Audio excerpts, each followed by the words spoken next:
গত 4-5 দিন আগে, গত 4-5 দিন বাংলাদেশ বনাম ভারত ফুটবল খেলা হয়েছিল। এটা আমি বোঝানোর জন্য বলতেছি, কেউ মাইন্ডে নেবেন না যে আমরা মুসলমান হয়ে কুরআনকে কতটুকু সম্মান করি, এটা বোঝানোর উদ্দেশ্য।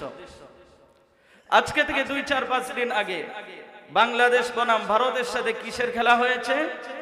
ফুটবল খেলা হয়েছে। ওই ফুটবল খেলায় দীর্ঘ 22টি বছর পরে বাংলাদেশ যখন ভারতকে 1-0 গোলের ব্যবধানে ভারতকে যখন হারিয়ে দিয়েছে, বাংলাদেশের বর্তমান ক্রীড়া মন্ত্রণালয়ের উপদেষ্টা জনাব মোহাম্মদ আসিফ মাহমুদ, তিনি সেখানে 2 কোটি টাকার একটা চেক লিখে দিয়েছে। কিন্তু চিন্তা করেন, বাংলাদেশ স্বাধীন হয়েছে আজকে 50 বছরের ঊর্ধ্বে, কিন্তু সালেহ আহমদ তাকরিম থেকে শুরু করে হাফেজ নাজমুল সাকিব থেকে শুরু করে যারা বিশ্বের সামনে বাংলাদেশের সম্মানকে, বাংলাদেশের মর্যাদাকে পৃথিবীর মানচিত্রে সমসীন করেছে, তাদেরকে আজও পর্যন্ত 2 কোটি না 1 কোটি না 50 লাখ টাকার চেক দিয়েছে বলে আপনারা কেউ জানেন? আরো জোরে বলেন, আপনারা জানেন? তাহলে আমরা মুসলমান হয়ে ইহুদি খ্রিস্টানদের পা চাপতে পারি, কিন্তু মহাগ্রন্থ আল কোরআনের সম্মান এখনো আমরা দিতে পারি না, ঠিক কিনা বলেন? এটাই হচ্ছে মুসলমানদের সবচেয়ে অধঃপতনের জায়গা। অথচ নবীজি কি বলেন? নবীজি কি বলেন? যে কোনো ব্যক্তি যদি এই মহাগ্রন্থ আল কোরআনকে যদি সম্মান করতে পারে, আল্লাহ রাব্বুল আলামিন ওই ব্যক্তির ভাগ্যের ভিতরে আল্লাহ তাআলা তার সম্মানকে বাড়িয়ে দিবেন, আল্লাহ তাআলা তার রিজিকের ব্যবস্থা করে দিবেন। কিসের বদৌলতে? কোরআনের বদৌলতে। এই জন্য যা কিছু করি সবই করব, কিন্তু কোরআনকে সঙ্গে নিয়ে। কিকে সঙ্গে নিয়ে? আজকে আমাদের হালত হলো কোরআন শরীফ ঘরের ভিতরে থাকে, কোরআন শরীফ মসজিদে থাকে। কোরআন শরীফ শুধু ঘরে থাকার জিনিস নয়, কোরআন শরীফ শুধু বাজারে থাকার জিনিস নয়, কোরআন শরীফ শুধু মসজিদে থাকার জিনিস নয়। কোরআন শরীফ যেই রকম ঘরে থাকবে, কোরআন শরীফ যেই রকম ভাবে মসজিদে থাকবে, এই মহাগ্রন্থ আল কোরআন বাংলার জাতীয় জায়গা সংসদ ভবনের ভিতরেও থাকতে হবে।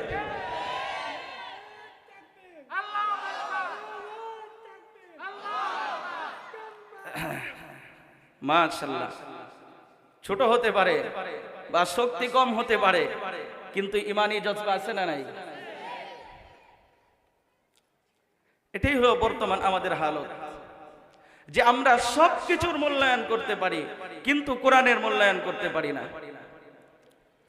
এই জন্য আল্লাহ তাআলা বলেন, ফালাউলা নাফারা মিন কুল্লি ফিরকাতিম মিনহুম তাইফা লিয়াতাফাক্কাহু ফিদ্দীন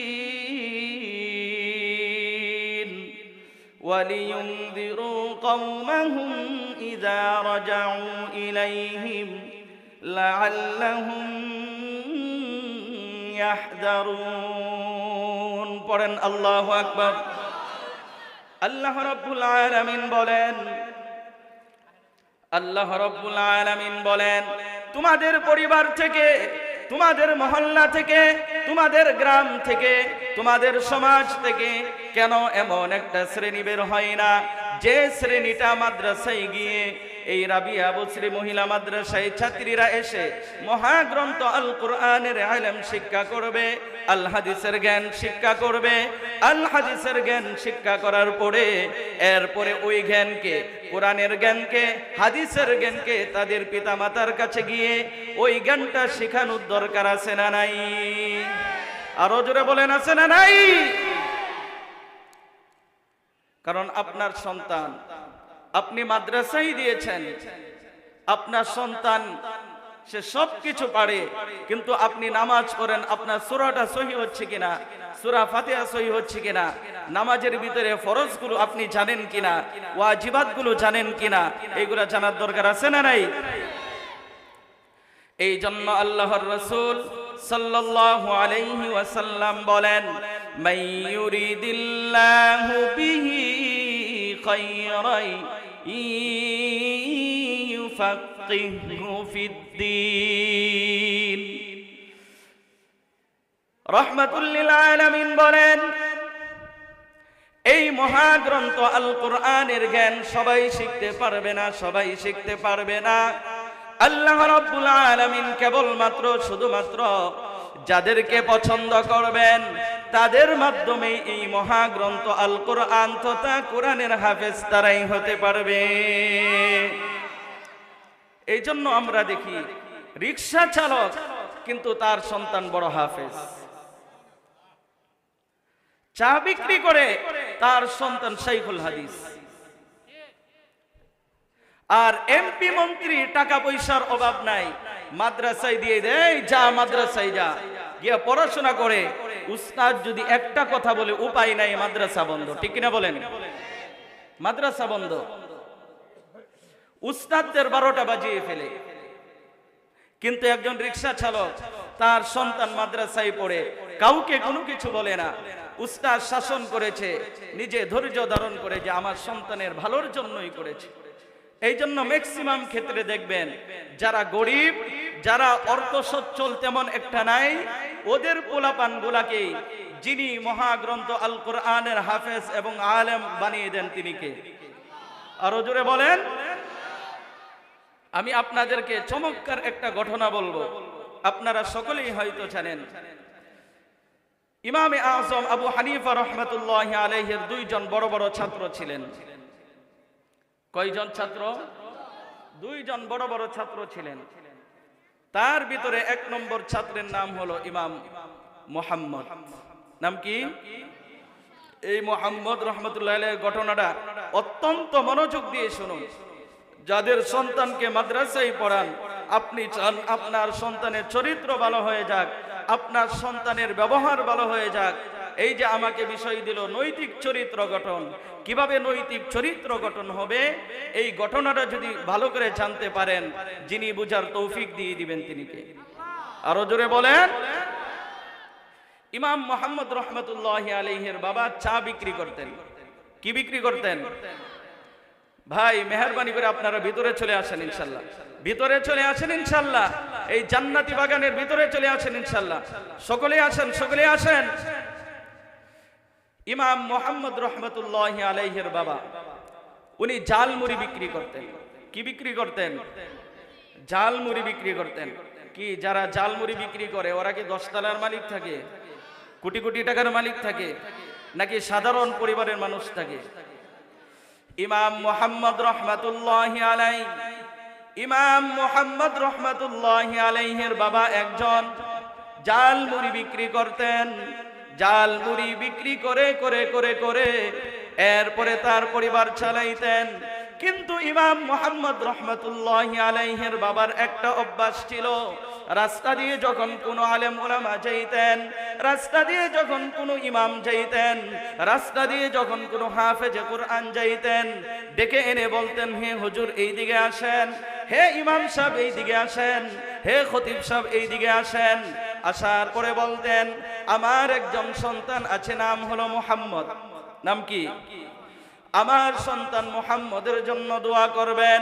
আমি বাবা হিসাবে আমার কাছে তেমন কোনো টাকা পয়সা নাই, আমার কাছে বাড়ি গাড়ি নাই, আমার কাছে কোনো কিছু নাই।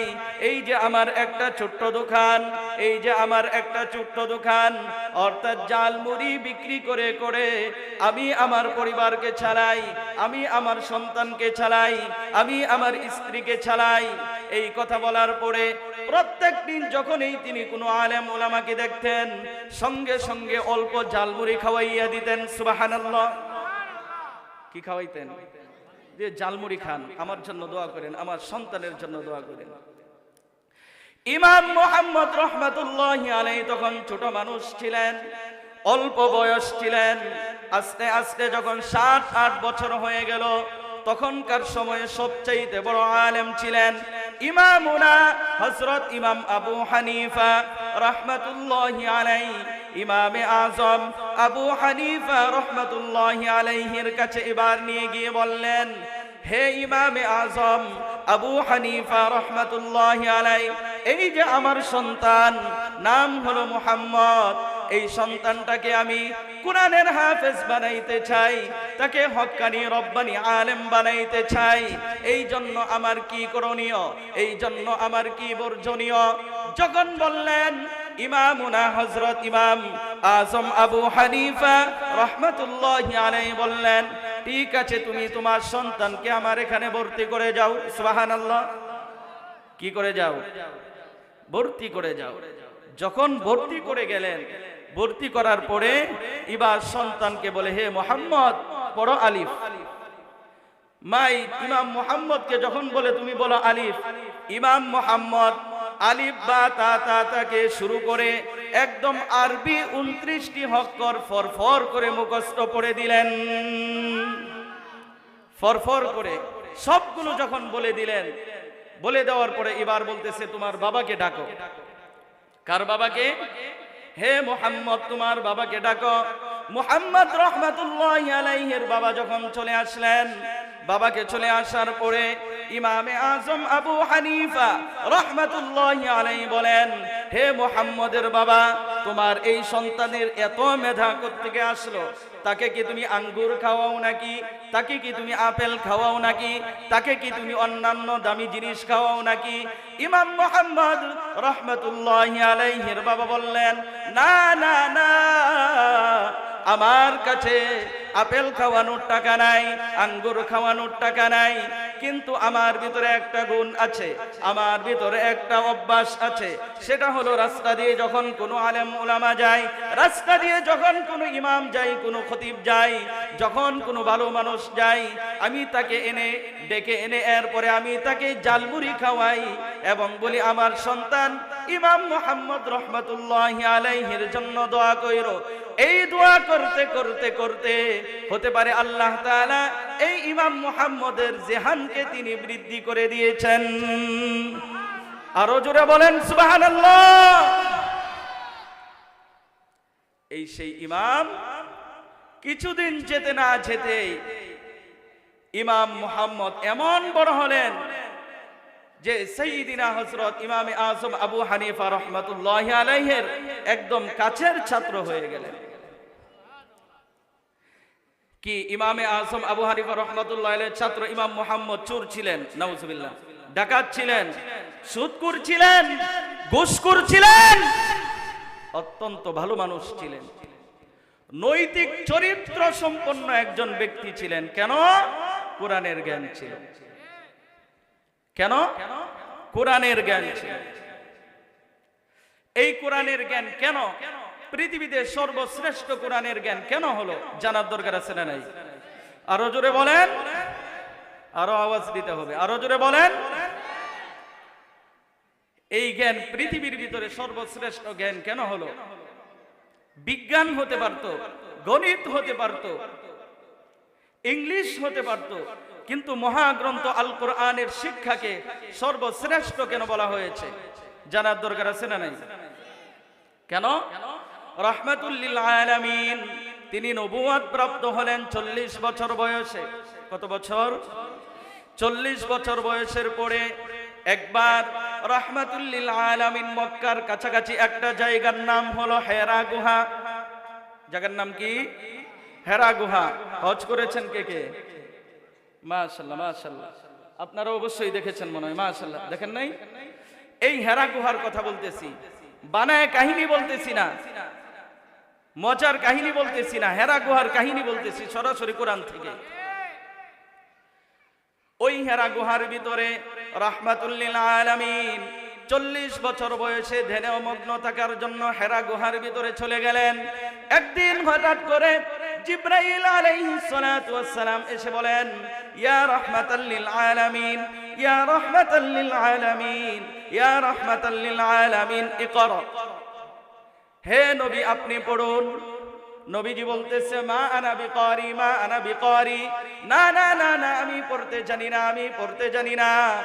রাহমাতুল লিল আলামিনকে সাইয়্যিদিনা জিবরাইল আলাইহিস সালাতু ওয়াস সালাম ফাগাত্তানি হাত্তা বালাগা মিন্নি আল জুহদা, ফাগাত্তানি হাত্তা বালাগা মিন্নি আল জুহদা। নবীজি বলেন জিবরাইল আমাকে এমন জোরে চাপ দিয়ে ধরলেন, বুকের সাথে বুক জড়িয়ে ধরলেন, আমার কাছে মনে হচ্ছিল যে আমার জানটা বের হয়ে যাচ্ছে। সুবহানাল্লাহ। আমার কাছে মনে হচ্ছিল কি আমার জানটা বের হয়ে যাচ্ছে। হাত্তা বালাগা মিন্নি আল জুহদা। এরপরে বললেন এবার পড়ো। নবীজি বলতেছেন মা আনা বিকারি, আমি পড়তে পারি না। 2 নম্বর পর্যায়ে ফাগাত্তানি হাত্তা বালাগা মিন্নি আল জুহদা। 2 নম্বর পর্যায়ে আবার চাপ দিয়ে ধরে বললেন এবার পড়ো। নবীজি বলতেছেন মা আনা বিকারি। আরবিটা মুখস্থ করেন, মা আনা বিকারি। সকলে বলেন মা আনা বিকারি, মা আনা বিকারি। অর্থ হলো নবীজি বললেন যে আমি পড়তে জানি না। 2 নম্বর হয়ে গেল। 3 নম্বর পর্যায়ে আবারও নবীজি তাকে এমন জোরে চাপ দিয়ে ধরলেন, এমন জোরে চাপ দিয়ে ধরলেন, চাপ দিয়ে ধরে এরপরে ছেড়ে দিলেন। এরপরে বলতেছেন তুমি পড়ো। নবীজি বলতেছেন ইকরা, তুমি পড়ো। নবীজিকে যখন বললেন ইকরা, তুমি পড়ো, কিন্তু আগে শুধু বলেছেন ইকরা ইকরা ইকরা, কিন্তু 3 নম্বর পর্যায়ে বললেন ইকরা বিসমি রাব্বিকাল্লাযী খালাক। কি বললেন? প্রথমে বলছে মুহাম্মদ তুমি পড়ো, 2 নম্বর পর্যায়ে মুহাম্মদ তুমি পড়ো, 3 নম্বর পর্যায়ে হে মুহাম্মদ তুমি তোমার প্রভু যিনি তোমাকে সৃজন করেছেন, সৃষ্টি করেছেন, তার নামে তুমি পড়ো। যখন এই কথা বললেন আমার সাথে সকলেই পড়েন ইকরা বিসমি রাব্বিকাল্লাযী খালাক, খালাকাল ইনসানা মিন আলাক, ইকরা ওয়া রাব্বুকাল আকরামুল্লাযী আল্লামা বিল কলম, আল্লামাল ইনসানা মা লাম ইয়ালাম। পড়েন আল্লাহু আকবার। রাহমাতুল লিল আলামিনকে যখন বললেন হে নবী আপনি আপনার রবের নামে পড়ুন, আপনি আপনার রবের নামে পড়ুন, যখন আল্লাহ তাআলার নামটা বললেন নবীজি একটা আয়াত নয়, 2টা আয়াত নয়, সঙ্গে সঙ্গে একে একে 5টা আয়াত তিনি মুখস্থ শুনিয়ে দিলেন। আরো জোরে বলেন সুবহানাল্লাহ। তাহলে জানা গেল এই পৃথিবীতে সর্বশ্রেষ্ঠ শিক্ষার নাম কি? আরো জোরে বলেন। এবার নবীজি বাড়িতে চলে গেলেন। বাড়িতে চলে যাওয়ার পরে এবার বলতেছেন, তখন ওনার ওয়াইফ ছিল খাদিজাতুল কুবরা। নাম কি? খাদিজাতুল কুবরাকে বলতেছেন জাম্মিলুনি জাম্মিলুনি জাম্মিলুনি। জিবরাইল আমাকে এমন জোরে চাপ দিয়ে ধরলেন, এমন জোরে চাপ দিয়ে ধরলেন, মনে হচ্ছিল যে আমার শরীর থেকে জানটা বের হয়ে যাচ্ছিল।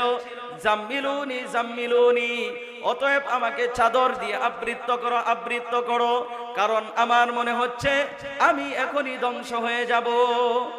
আমি কি হয়ে যাব? ধ্বংস হয়ে যাব।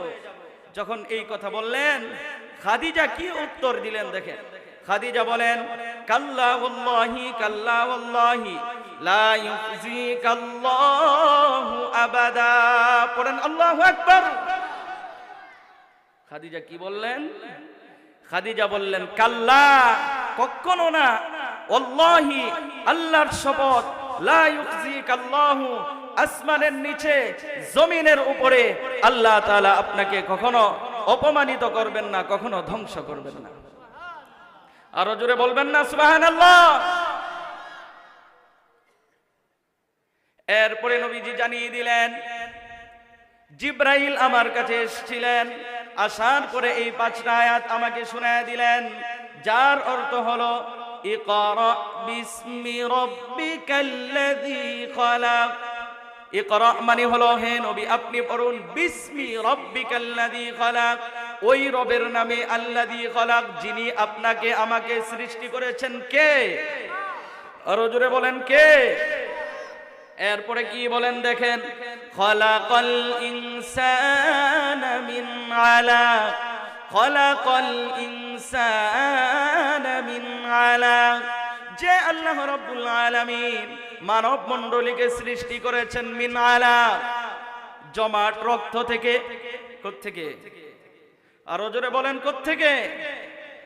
মায়ের রেহেমের ভিতরে যখন নুতফা চলে যায়, বীর্য চলে যায়, সেটাকে যিনি জমাট রক্তে পরিণত করে দেন তিনি কে? আরো জোরে বলেন। এভাবে আস্তে আস্তে আস্তে ভিতরে প্রসেসিং করতে করতে করতে করতে করতে 10 মাস 10 দিনে যিনি আবু বকর বানিয়ে দেন, যিনি উমর বানিয়ে দেন, যিনি উসমানকে বানিয়ে দেন, যিনি আবরারকে বানিয়ে দেন, যিনি আব্দুল্লাহকে বানিয়ে দেন তিনি কে? আরো জোরে বলেন। কিন্তু প্রসেসিং হয় কোথায়? মায়ের পেটের ভিতরে প্রসেসিং করা হয়। যিনি প্রসেসিং করেন তিনি কে? হ্যাঁ, দুনিয়ার কোনো ডাক্তার পারবে? দুনিয়ার কোনো ইঞ্জিনিয়ার পারবে? দুনিয়ার কোনো বৈজ্ঞানিক পারবে? যেখানে দুনিয়ার মানুষের ক্ষমতা শেষ, সেখান থেকে যার ক্ষমতা শুরু তিনি কে? আরো জোরে বলেন। যেখানে দুনিয়ার মানুষের ক্ষমতা শেষ, সেখানেই আল্লাহ রাব্বুল আলামিনের ক্ষমতা শুরু। সুবহানাল্লাহ পড়বেন না? এরপরে আল্লাহ রাব্বুল আলামিন বলেন, ইকরা ওয়া রাব্বুকাল আকরাম। হে নবী আপনি পড়ুন, ইকরা ওয়া রাব্বুকাল আকরাম। ওই মহান প্রভুর নামে, আল আকরাম যিনি অধিক সম্মানী, যিনি অধিক কি? আল্লাযী আল্লামাকুম বিল কলাম, যিনি আপনাকে লেখালেখি শিক্ষা দিয়েছেন। আল্লামাল ইনসানা মা লাম ইয়ালাম। পড়েন আল্লাহু আকবার। আল্লাহ রাব্বুল আলামিন আবু বকরকে, উসমানকে, আলীকে, আব্দুল্লাহকে, আবরারকে এমন এমন এমন এমন বিষয় শিক্ষা দিয়েছেন যেগুলো আগে আপনি আমি জানতাম। আরো জোরে বলেন। এই জন্য পৃথিবীর সর্বশ্রেষ্ঠ শিক্ষার নাম কি? আরো জোরে বলেন। কেন সর্বশ্রেষ্ঠ শিক্ষা সেটাও আমি বলবো। যে হালিমাতু, যে আমি বলবো রাবিয়া বসরিতে কি পড়ানো হয়, আর স্কুলে কি পড়ানো হয়, এবং মাদ্রাসায় কি পড়ানো হয়। বাংলাতে বর্ণমালা আছে না নাই? বর্ণমালা আরো জোরে বলেন আছে না নাই?